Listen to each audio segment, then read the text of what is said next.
managers and so on, and the branch managers have employees and so on and so forth. Okay?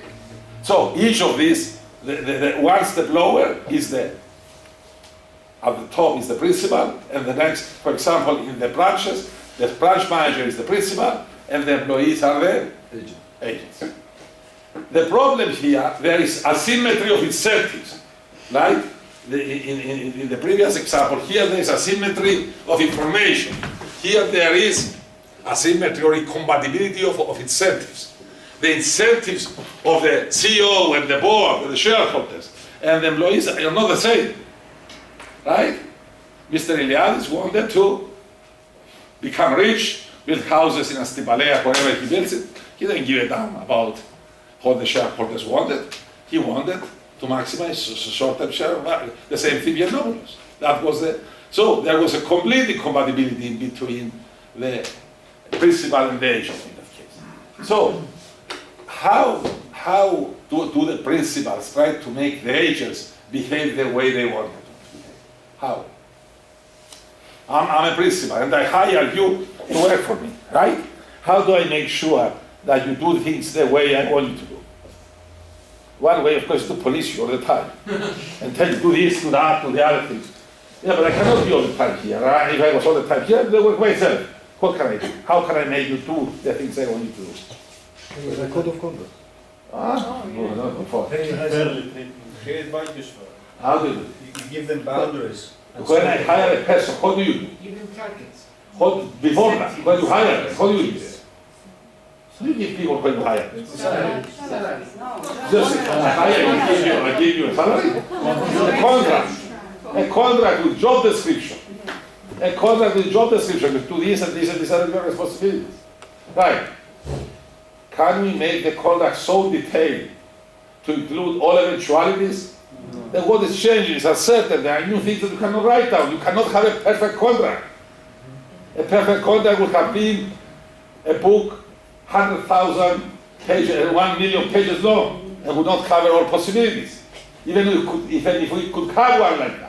Do we want to have one like that? No. It would like putting the employee in a straitjacket.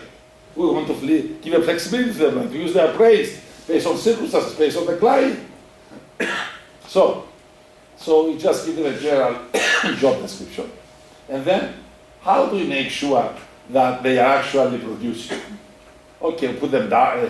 One thing we could do, of course, is to give them targets, right? And tell them what?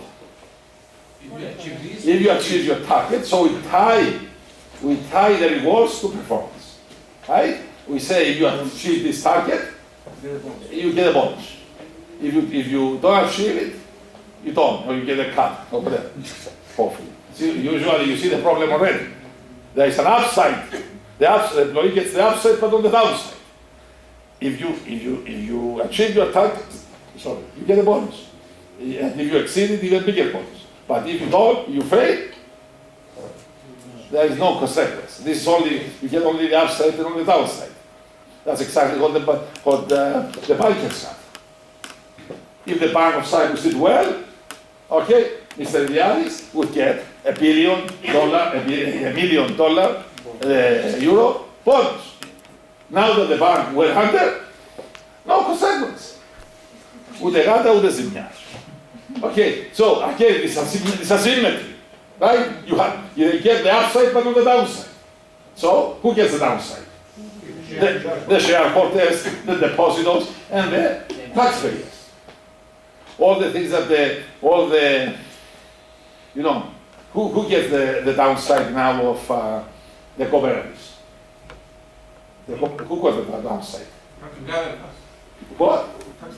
The taxpayer. You have to pay that 1.5 billion because of Troika for the cooperatives. And you sit and listen to the politicians who say, you talk about the social contribution of the cooperatives, the social institutions. You know what the parties are talking about? Means this was one vehicle through which we could buy votes. We could pay, we could give loans, we could put our own people there. And we don't want this to stop. The cooperatives, you are too young to know what were the cooperatives. The cooperatives used to be a village institution. who are the people who live in the village. They say we help the weakest people. The weakest people have to work to pay back. We will help them, give them more time, but they have to pay back. I remember my father. He was so insistent, even though we are very poor, we didn't have food, but we would pay our installments. Because the other villagers would see and say, Mr. Panayotou is not paying his installments. There was enforcement in the village.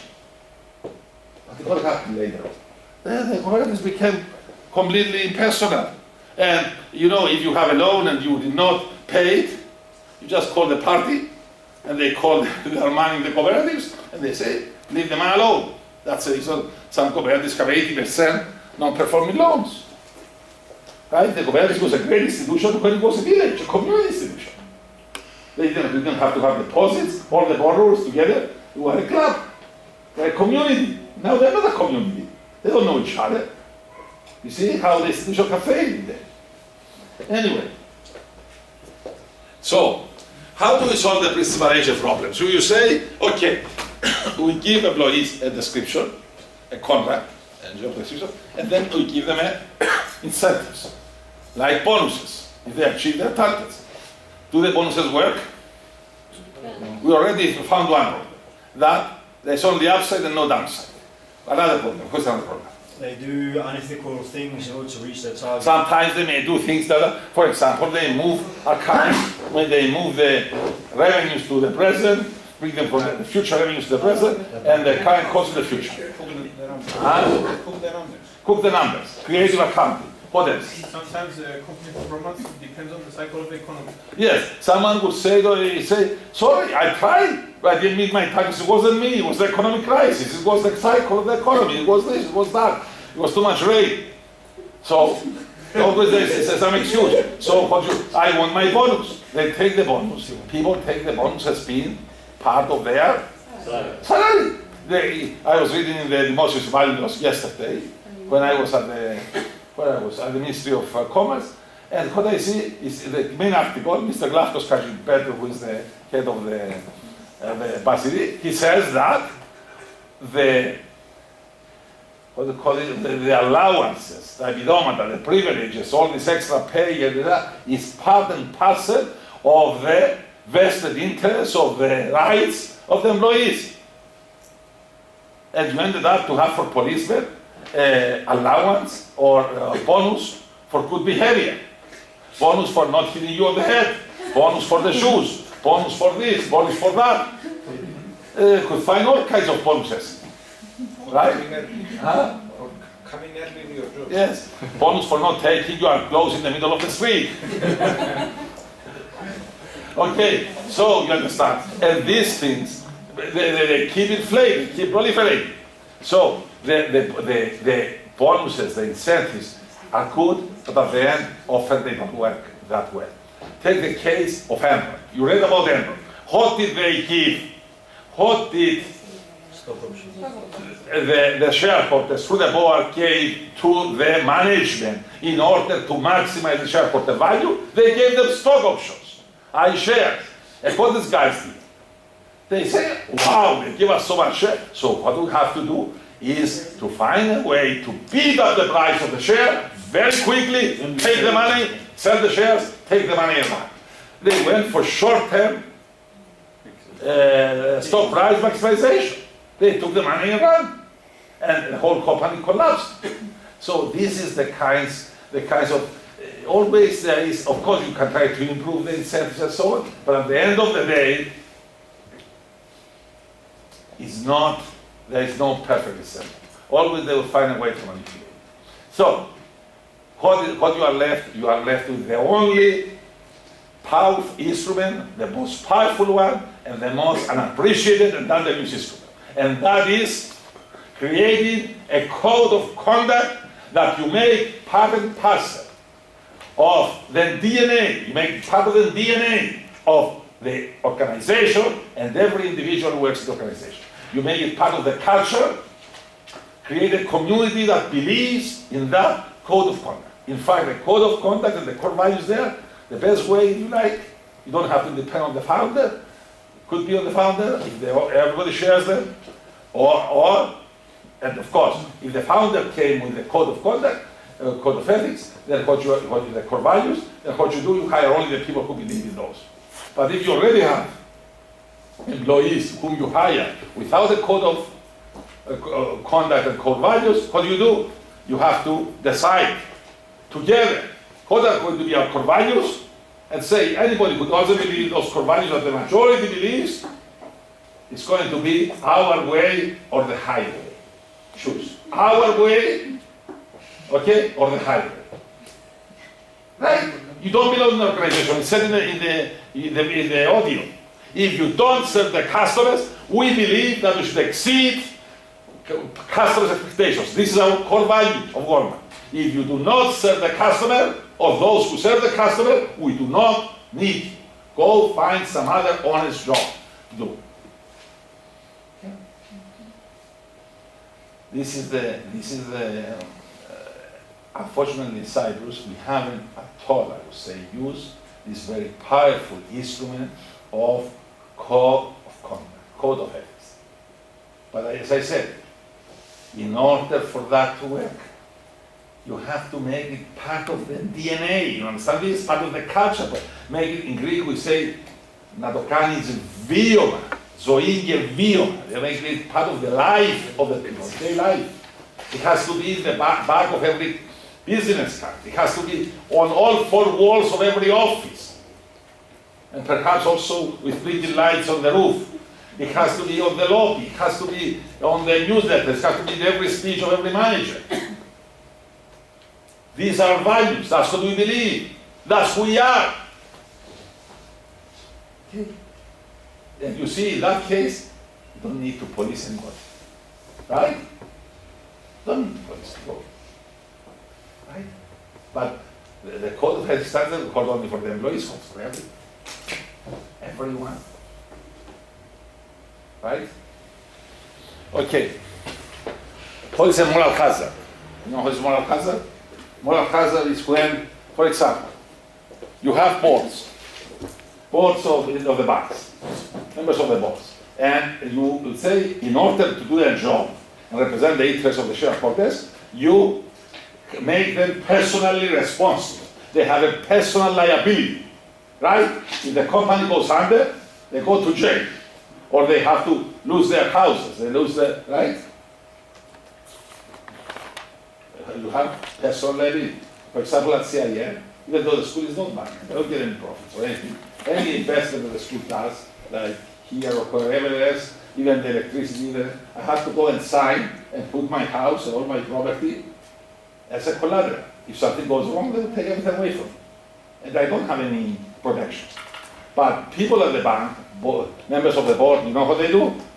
They go and they force the bank to buy them liability insurance. Which means, if they make a mistake, they don't pay the cost. The insurance company pays the cost. And who pays the premium for the insurance? The shareholders. So, if this is a moral hazard, what is a moral hazard? Since I don't have to pay for my mistakes, I don't have to think hard about decisions. My mistakes, someone else will pay them.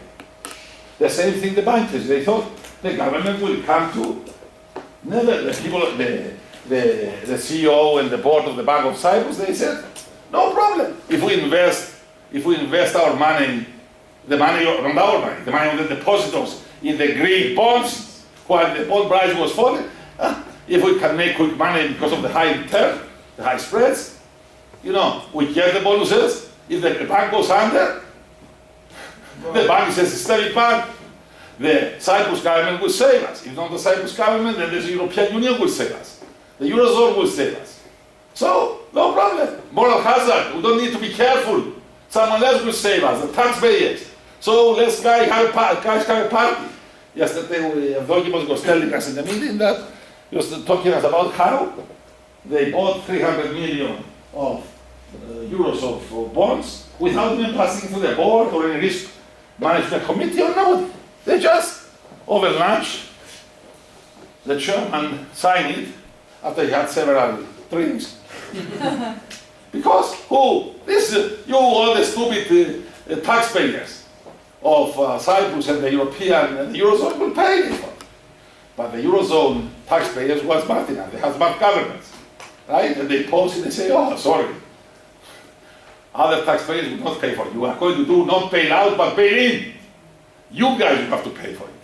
And we pay, the depositors pay for the recapitalization of the Bank of Cyprus, then depositors of Laiki pay for the mistakes of Laiki, and all of us will have to pay for ELA, and for the cooperatives, the taxpayers will have to pay. We had Bank of Cyprus, which was considered too big to fail, so we rescued it. Yeah. Too big to fail and too big to save. Because we should not again have institutions who are too big to fail and too big to save. And now that we gave it the good assets of Laiki, let's say, it's considered too big to rescue. So if something goes wrong with the... It's considered to be too big to rescue. So if something goes wrong with the Bank of Cyprus now, we're completely screwed. Yeah, we are completely screwed. Anyway, So Let's ignore it. let's not lose sleep over that. The market value of trust. We talked a lot before about how important is trust, right? Creating value or destroying value. The code of ethics is a market failure correction. The code of ethics. It corrects for information asymmetries, principal agent problems, and moral hazards. Right? And the code of ethics become a very powerful branding tool and management tool. So, if you as managers want your job to be easy, you have to invest in a code of conduct for your company, for your department, and work hard to make it part of the DNA of your department, of your employees, or the culture of your organization, and then you are going to have an easy job managing. Why through branding? Why does it think branding was code of ethics is internal? No, the code of ethics is internal, but includes also how to treat the customers, how to treat the money of other people, how to treat the community, how to treat the environment. You are going to see when you see the code of conduct of Johnson & Johnson, you see it's not just internal, it's internal and external. So sustainability is part of code of ethics? Absolutely it is. Absolutely it is. So this brings us to the, you see a code of ethics. See the Johnson & Johnson code of ethics. We have seen all these things before. I show you this one about the fiduciary jobs. Okay, this talks about the history of code of ethics. You can read it yourself. I will not spend the time on this. The characteristics, etc. Several questions, how the code is developed, what are the prescribed values, how is the code publicized among the stakeholders, is the code tailored to the needs and culture of the organization, and so on and so forth. Okay? A code of ethics establishes within the organization the expectation of behavior, puts people on notice that the organization has a value system. It clarifies what constitutes ethical behavior, helps employees to think about ethical issues before they are faced with the realities of an ethical dilemma, and provides employees with the opportunity to refuse compliance with an unethical action. It defines the limits of what constitutes acceptable behavior. It assists in the induction, training, and evaluation of employees. You are going to see how Johnson & Johnson does the induction, training, and evaluation of employees. It helps deal with the asymmetry of information problems. It helps deal with the principal agent problem. Okay? Okay, ethical codes disadvantages. Often ethical codes are not brought to life and become a dead letter. The code cannot guarantee ethical behavior or total halt of unethical behavior if you don't make them part of the culture of the organization. Okay? Now, I'll give you the example. In a bank, I went to a bank, they asked me to, I will not say which bank, to give them a 2-day seminar on ethics for the banking sector. And then when I was talking to them about the code of ethics, they said, we have one in the bank. 20 hands, they say, what do they have? I said, what it is? Well, we don't remember. Can you tell me one value or one thing? Not even the HR person could come up. I say, can you bring me one? It was in the headquarters of the bank we had the seminar. I said, during the break, can someone, the lady of the HR said, I go now and bring it. I said, go. Went in, waiting. The break, getting come back. Finally, the next session, she was there. I said, "You found it?" She says, "No, I looked for it, but I don't know where it is. I couldn't find it." I said, "No problem. Give it to me after lunch." After lunch, she couldn't find it. She says, "I need to ask someone who's on vacation. Maybe they know where it is." I said, "Only one copy." So I said they couldn't find it. So they said next day. Next day, I get it. I said, I like to see it though at some time. So something 3-4 weeks later, they sent me a copy, which it was a copy of a copy of a copy. It was completely, obviously nobody read it. It was just obviously thrown somewhere. And this, they say we have a code of ethics. Is that a code of ethics? Is that a code of conduct? Anyway, so let's see the code of conduct of Johnson & Johnson. You have it also in the is it number 11 in your reading? You have a couple of pages in number 11. By the way, is Vasilis is here. Vasilis, someone here did not have a copy, right? Who is the lady without a copy? I brought the original, which will be kind enough if you can write that. Can you write a copy? If you can. Okay, yes. Sorry, do we have the material of the ethics on Moodle? Because I haven't found them. It's not. No, we don't have it, no. What you showed us before, we Yes, don't have like, them. You don't have the lesson on the model. everything you want. What? The PowerPoint, you just saw it, the last line. You know how to bundle it. On Moodle, guys, are there all the notes on Moodle? There are. And I gave you hard copies too. All of them. Which one? The code of ethics? And also, we don't have that code. Did you have? Okay. Somebody, you want to play Yula, right? Yula, you take the responsibility to tell me, give me a list of things that you don't have. Okay, yeah, sure. Things that are not on Moodle, and I make sure Everything is on everything. Yes. Everything's on You Moodle. don't have it printed, so it's hard. Okay, guys, actually you are supposed to have everything written. I give you 90% written if I miss something. At highest printer too. Huh? Sustainability. Okay, if you want something written now, I can ask you to bring it for you, but that's okay. Can I ask you something? Yes. From the second Yeah. booklet, yes, 14 is missing. Yes, It's 13 and 15. yes, it's on purpose. Oh, Okay, let's see the Johnson & Johnson Credo. This is the code of ethics, the code of conduct of Johnson & Johnson written in 1938. 1938 by the founder of Johnson & Johnson. Okay? Can I Yes. tell you about my bank where I work? We do have a code of conduct in my bank. It's a booklet Yes. where when it is mentioned that not the core values of the bank, but actually what we have to do and what not to do, and in details what we have to wear and how we have to Yeah, act. but That's not the core value. It's And- not core values. And That- they name it code of conduct actually. No, it's a code of behavior or code of conduct, but it does not have a value. The code of conduct has code of values, code of ethics with all the values and so on. Plus, it can have other things like in schools where I go. Tomorrow I'm going to go to speak to a school in Larnaca, and I asked them for their code of. They said we have a code of ethics, kind of code of behavior. They send it to me and they say what uniform the kids were wearing and about their hair and about whether they should wear earrings or not, the boys and so on. Okay, I mean, you want to have those things, but these are the least important things.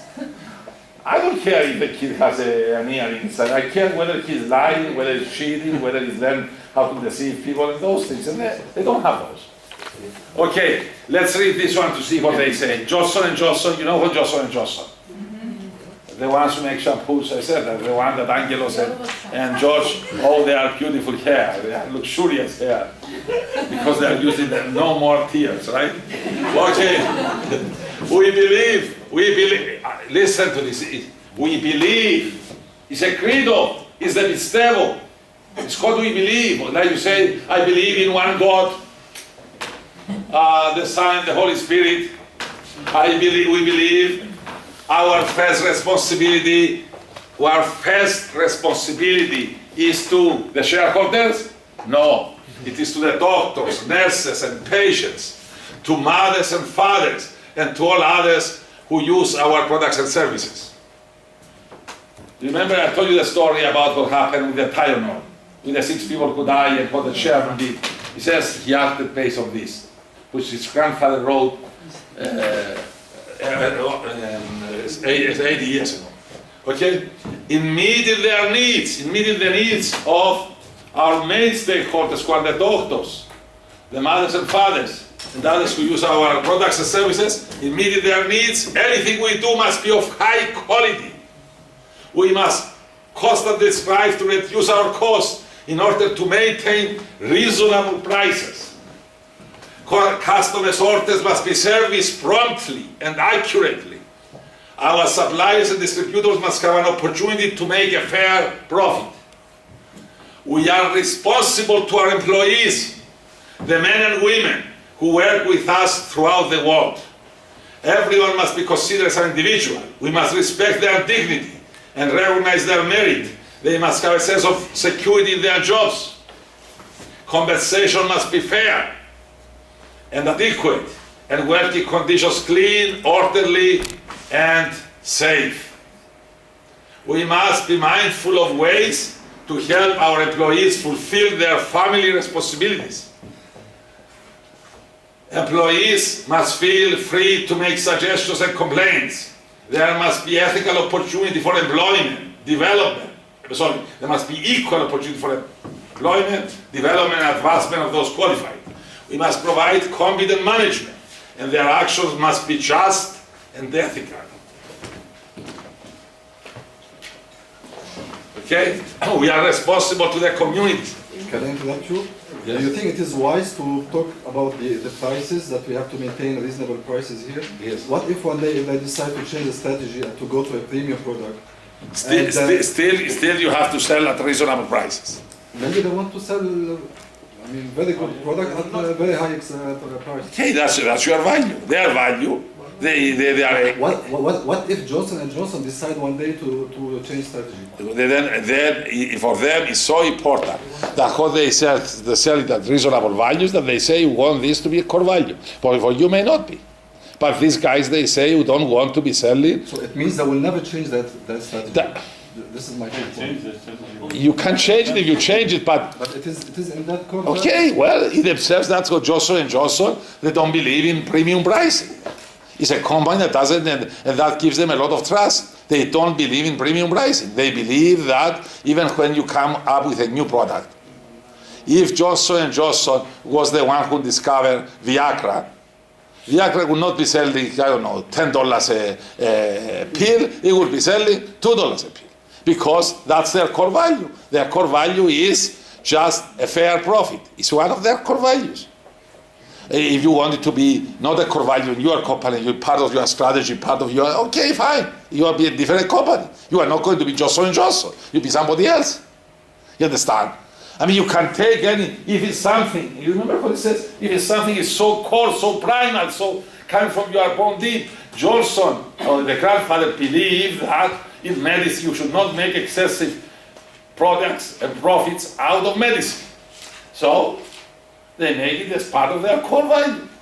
You don't copy somebody else's code of ethics or core values. The core values is your bones, not take them to the bones of Johnson & Johnson. It has something that you feel yourself. People are telling us, how can guys, you say relentless pursuit of excellence? What if, like now, you have economic crisis? You can bring second-rate professors. You can accept more students with lower standards.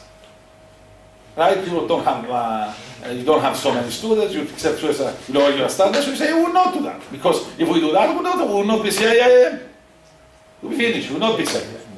So if you believe something so fundamental to your own existence, to your own character, to your DNA, you say, well, that's who I am. Right? I like myself. People are telling me, Theo, why you are so outspoken? You say things out of your teeth, even say things that sometimes that you're wondering. The president appointed me in the committees, in the commission, what is called, national economy, and sometimes I'm critical. They say of him, and the people say, aren't you afraid he's going to fire you or something? I said, I'm not. Since I said I don't want any money, I don't take any money, I'm there, I don't represent anybody except myself. This is who I am. You don't like it? Okay, too bad. No conflict of interest. No conflict of interest. I don't mind. If he fires me, it would be an honor to me. I would call it here. I have been fired by the president because I criticize him. That's who I am. Some of the people are not that. They're somebody else. Okay, fine. I have no problem with them. I'm just different. Yet you can be different. And just to say, there are so many pharmaceutical companies who try to exploit the customers whenever they find a new medicine, and they're the only ones who have it. We are not going to be that kind of a company. Right? And the public appreciates. And they trust it. That's usually that the most trusted company in the world. The most trusted company in the world. Okay. So, wait.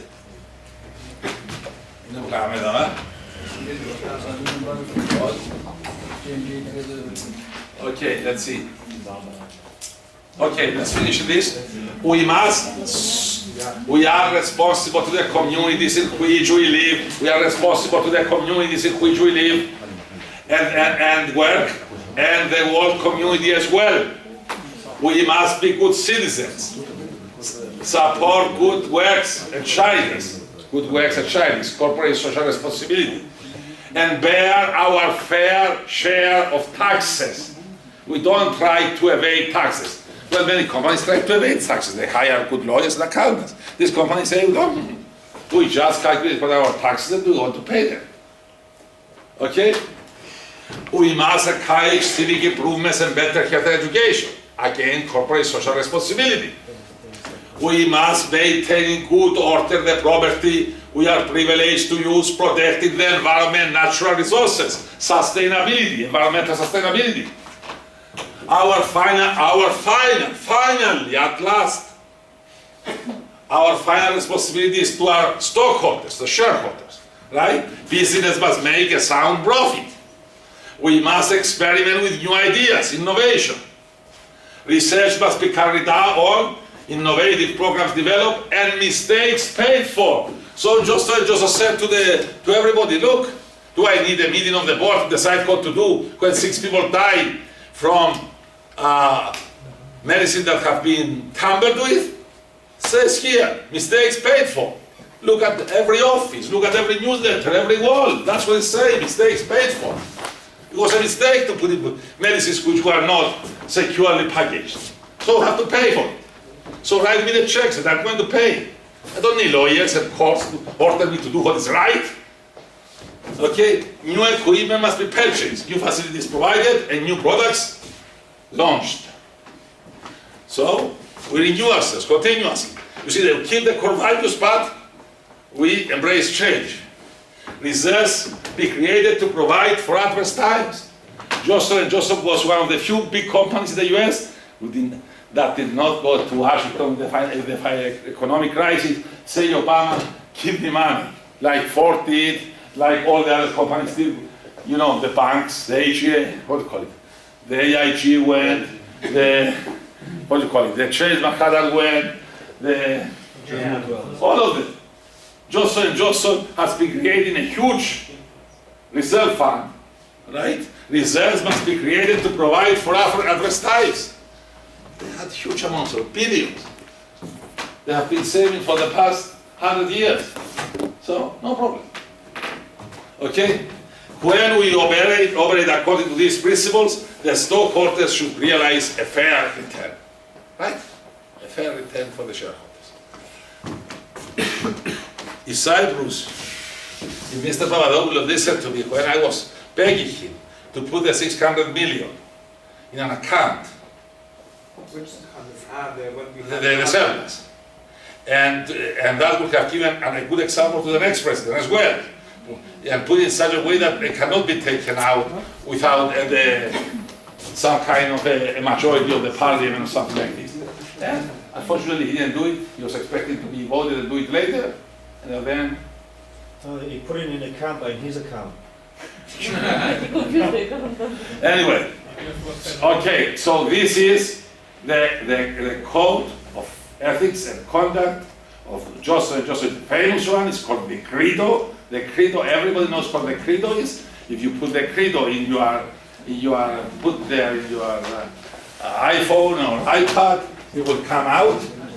We are going to see now a video of about the Credo and how they give education. 6 months, the new employees go through 6 months education on the Credo before they accept them as employees in the company, or while they are on probation, they are attending courses at the J&J University. They even created a university for the Credo. And every employee has to go at least for a couple of weeks every year through re-education to make it part of the culture of the company. And listen to this video to see how they make it part of the DNA of the company, of the culture of the company. See this to see how you can do it yourself with your company. Here it is. Video, the Credo, the narcolepsy, the narcolepsy. Let's see, we do it like this, maybe it works like this. If it doesn't work like this, how it does work too. Okay, why don't I get it here? I have it here, you can see, who sees it? The Credo. Everyone, where is it? J. No. J, the Credo. You could use a search. Okay, I can see a search too. I'm lazy, I should. Here it is. Can we have the light here? Creating a global lens organization, the Credo.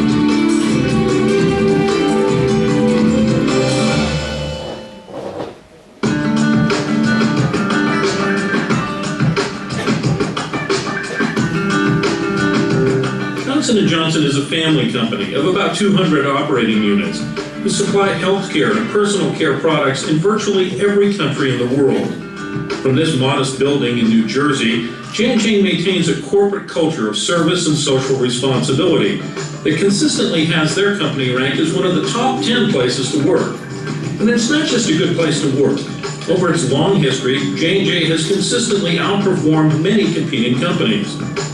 Known J&J products can be found on the shelves of stores everywhere. Baby oil, diapers, Tylenol, but other J&J products are less identified with J&J, such as Neutrogena, Aveeno, and Rock. Still others are less visible.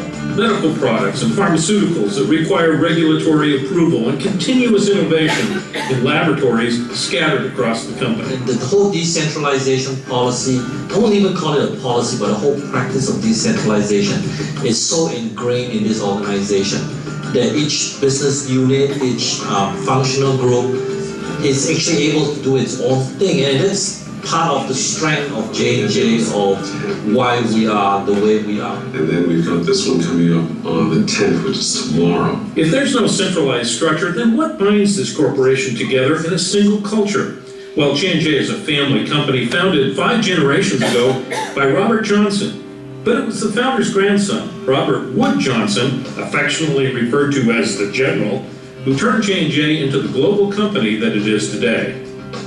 The General brought in professional management and expanded both geographically and through acquisition. But his most important contribution was something known as the Credo. The J&J Credo is a set of value statements that guides J&J managers in the decision-making process. First written by the General in 1938, the Credo survives in almost its original form today. The Credo has guided J&J management for almost 70 years through high-profile decisions and through low-profile daily decisions. It partially reads, "We believe our first responsibility is to doctors, nurses, and patients, to the mothers and fathers who purchase our products. In meeting their needs, everything we do must be of high quality." It goes on to say, "We're responsible to our employees. Everyone must be considerate as an individual. We must be respectful of their dignity and recognize their merit." You have to say the Credo is the corporate culture. It's the glue, as you heard other executives in J&J will talk about. It's the glue that holds the 230 operating units together.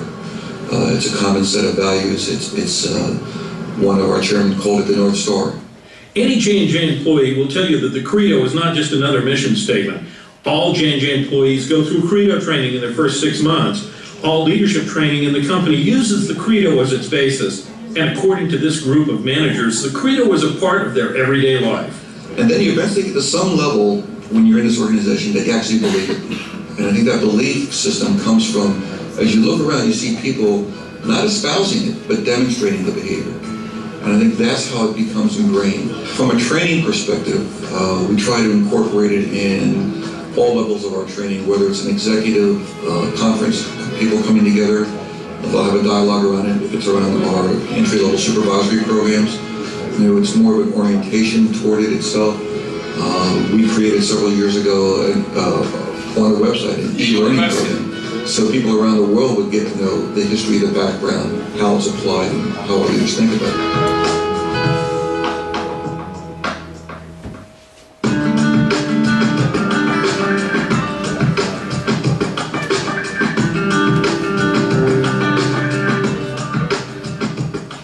Within J&J, we have 115,000 people around the world, and one of the challenges you have is how do you sustain a value system in this organization that has a legacy that precedes 1935, that goes with the life of Robert Wood Johnson. And if you've not read the book on Robert Wood Johnson, you should sometime, because you get an understanding what the passion was about this thing we call our credo. How would you describe the Credo to somebody in order to, much like the scenario you described, in order to recruit them and kind of make sure that they understand it's more than, in addition to the Tylenol case, it's more than the philosophy, but it's more of a day-to-day part of what we do. So many results are short-term oriented. You want financial results by the quarter. When I look at the Credo, it allows me to, when I'm talking to somebody, say, hey, we take a longer-term view, at our customers, our shareholders, our community, our employees. So that longer-term perspective allows you to make long-term business decisions that'll keep you competitive longer-term. That's how my take on it. The Credo applies whether you're in New Jersey or whether you're in India. It's the same. How you personalize, everyone personalizes the Credo, which I think is great about the document. You can relate each one of those 4 paragraphs to your own personal situation. And I think all of us who have been around Johnson & Johnson can remember a time when you sort of had that aha from understanding that it's not just a document on the wall, but it's part of the fabric of day-to-day business. We had a customer issue recently where we had to go back and make some adjustments going back in time, and we said, well, let's go back to the very inception of the contract rather than just the latest period to do the right thing for the customer. So I think it's something that builds upon itself, and I've been here for a year, I keep seeing it in a holistic standpoint and say, yes, this is the way to do business, and it makes sense. I know with me, it was one of the reasons I came to Johnson & Johnson. It was down to a decision between J&J and another company, and trying to make a decision not only based on just what the job was, the salary, all of that, just the styles even of the managers who were interviewing me between the 2 companies. The person who interviewed me from the other company, it was basically, okay, you're on trial for about 6 months, then we'll see after you do this certain job, then we'll see about rehiring you, and we'll go from there. The J&J manager, who I ended up individually working for after that, basically said, you're going to be a star here, I just can't wait to get you started, you're going to do so great. I mean, really pumped me up that they really needed me, even though I was right out of college, and really supported me from the beginning that you're a part of the family the minute you get here. And that really, for me, sold me. And that, I think that all goes back to this whole value system. When you're weighing a difficult decision, you have this document that helps guide you in the right decision. It's almost like having the, for my place, the 10 Commandments, they're there. What do leaders need to do? You as leaders, what do you need to do in order to be able to sustain that powerful belief system? Many companies do Credo action plans on a year-by-year basis to look at areas where they didn't do as well as they would have liked. They see those trends, and then they're able to go back and put a plan in place to improve upon those areas. So, you walk the walk, but you also listen to the employees and make changes where they think changes need to be made. If you were aware of a credo violation or some act that violated credo values, would you be willing to take that up the organization without fear of reprisal? We don't publicize when someone does take something up because we don't want to talk about the credo violation. But if we don't communicate that, people are perhaps skeptical that, that something bad can happen if they bring it up. So it's a dilemma. I mean, it requires us to display a little of the dirty laundry, but we do sincerely show them that it is possible.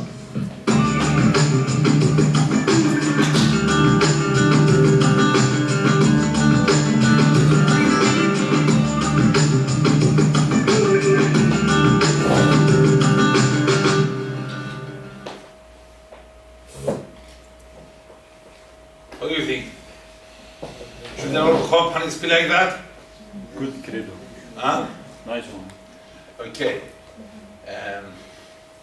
Go back to our back. Shouldn't be here, right? Okay. Now, what about the credo for the MBA students? What about your credo? What about the MBA oath? Well, after, the company, you've seen the movie Error, and some people say the link doesn't work. The link doesn't work, but you can find the movie online in YouTube. So, where Enron company was staffed with MBA graduates, Harvard MBA graduates. I remember when we hosted them at the Kennedy School of Government at Harvard, and all these MBA graduates, we had to use the largest room. The Harvard Business School did not have a big enough room to put them in, and they used one in the Kennedy School of Government, and it was so large, all of them graduates of Harvard Business School. I mean, the best and the brightest. And that's the ones who made all the, what we had in the movie. Now, or in the Bigger Than Error. Not only with Error, but with other companies as well. So, also these people were also enough to understand something and all the other companies. So, the question then, when this problem happened in 2001, I think, right? Then Harvard had, especially the students, not so much the professors, the students, say, what you are doing here? I mean, how can you get out and say, we used to go out and say, we have a Harvard MBA, and we are proud. Now, so, yes, so they came up with what they call the MBA oath. And it's one that every Harvard student signed that year, and then they open it up and they call their alumnus to sign it, and call all the MBA students around the world to sign. Someone of you, by looking at your iPad, can tell us now how many thousands have signed it already. If you put all Harvard MBA oath, just put MBA oath, and see how many people have signed already. The last time I looked, I think it was about 6,000 or 7,000 or more. Anyway, we'll see here is the oath. The oath says this. That's the short version. There is also a longer version. The MBA oath says, or the code of ethics of the code of MBA graduates, it says that when I graduate as a manager and I become a manager, my purpose is to serve the greater good by bringing people and resources together to create value. My job as a manager is to serve the greater good, not just myself, but something bigger than myself. How? By bringing people together in a team, in a company, to produce things that they cannot produce alone, to create value that no single individual can build alone. So, create synergies. Okay? Therefore, I will seek a course that enhances the value my enterprise can create for society over the long term. The important words here is value and society and long term. So when we talk about CSR and sustainability, we're talking about creating value for the long term for society. And society includes also environment. Okay, I recognize that my decisions can have far-reaching consequences that affect the well-being of individuals inside and outside the enterprise, today and in the future. Say, I'm not a moral zombie. I'll wake up. I recognize the moral implications of my decisions, of my actions, that they will affect people in my organization and outside, today and in the future. As I reconcile the interests of different constituencies, I will face difficult choices. I know that. I will face tough choices. I have to sacrifice sometimes my personal interest for the common good. I have to sacrifice the short-term profit maximization for long-term value creation.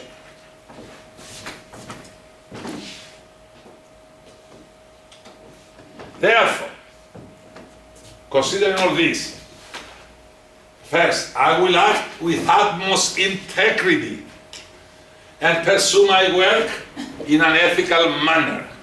See, because it turns out we are outlining our values, okay? Integrity and ethics. Second, I will safeguard the interests of my shareholders, co-workers, customers, and the society in which we operate. I will not follow a shareholder capitalism. I will follow a stakeholder capitalism. It was interesting. Yesterday, one person in the meeting asked me the following question. He was sitting next to me, and he's Mr. Jordan. He's the director of the CERC. You know, who is in the CERC here? Anybody CERC?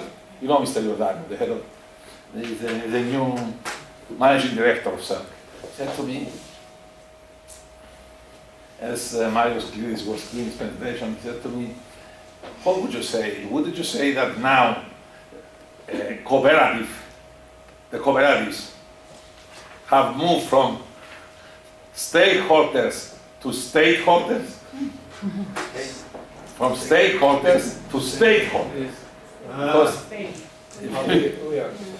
it belongs to the state now. Okay, so it says here that I would practice stakeholder capitalism, not shareholder. I am not an ethical egoist, not even a restricted ethical egoist. I believe in utilitarianism. I will take the interests of all the stakeholders into account. I will manage my enterprise in good faith, guarding against decisions and behavior that advance my own narrow ambitions, but harm the enterprise and the society itself. This is exactly the opposite of what our bankers did. Our bankers, what did they do? They managed the enterprise, the banks, in bad faith, in such a way as that their decisions and behavior advance their own narrow ambitions and their own narrow interests and harm the enterprise, the banks, and the society. Right? Exactly the opposite. Instead of creating value for society, they took whatever value existed in society and they took it for themselves. As I said yesterday in my talk, the bankers, and generally the board and the managers, should treat the company or the bank, whatever, like they treat their own property, but not as their own property. You hear that?